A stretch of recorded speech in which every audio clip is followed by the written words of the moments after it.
রাষ্ট্র পরিচালনা করেন, তার কোনো সিকিউরিটি নাই, তার কোনো বডিগার্ড নাই। শত্রুরা বলল, ওমরের এত পাওয়ার কেন? ওমরের সিকিউরিটি কয়জন, বডিগার্ড কয়জন আছে? বলল, ওমরের কোনো সিকিউরিটিও নাই, ওমরের কোনো বডিগার্ডও নাই। কয় তাহলে একা ওমর একা চলে? কয় তাহলে মারতে তো সুবিধা। আল্লাহ বলে যে আমার বাউন্ডারি, আমার হেফাজতের বাউন্ডারির ভিতরে থাকবে, আর কেউ যদি ষড়যন্ত্র করতে আসে তাহলে সে বিপদের মধ্যে পড়ে যাবে। তৎকালীন সময়ের সম্রাট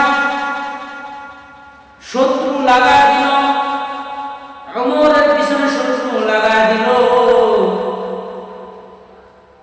দো জাহানের খলিফা হযরত ওমর ভালো করে তদন্ত করে দেখলো ওমর কেমনে চলে, ওমর কোথায় থাকে। তদন্ত করে দেখলো ওমর একটা ফাঁকা ময়দানের ভিতর, খালি ময়দানের ভিতর ওমর ওখানে যা নিজের হাতকে বালিশ বানায়া সুন্দর করে ঘুমায়। কয় তরবারি কোথায় রাখে? কয় তরবারি দূরে রাখে, তরবারি দূরে রাখিয়া ঘুমায়। ওই সময় শত্রু বলল, ওমরকে তাহলে হত্যা করতে তো অনেক সুবিধাজনক হয়ে গেল আমাদের জন্য। ভালো করে তদন্ত করে সে রওনা দিল শত্রু।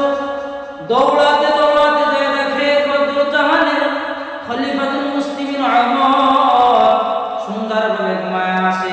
এদিকে রাজপ্রাসাদের ওমর সুন্দরভাবে ঘুমায়, হাতকে বালিশ বানায় ঘুমায়। ওই শত্রু কি করলো? ওই শত্রু একটু যায়, একটু থামে, একটু যায়, একটু দাঁড়ায়, ভয় যাইতে না যাইতে ওমরের নিকটবর্তী হয়ে গেল, মারবে মারবে ভাব। এই সময় শত্রু ভালো করে খেয়াল করে দেখে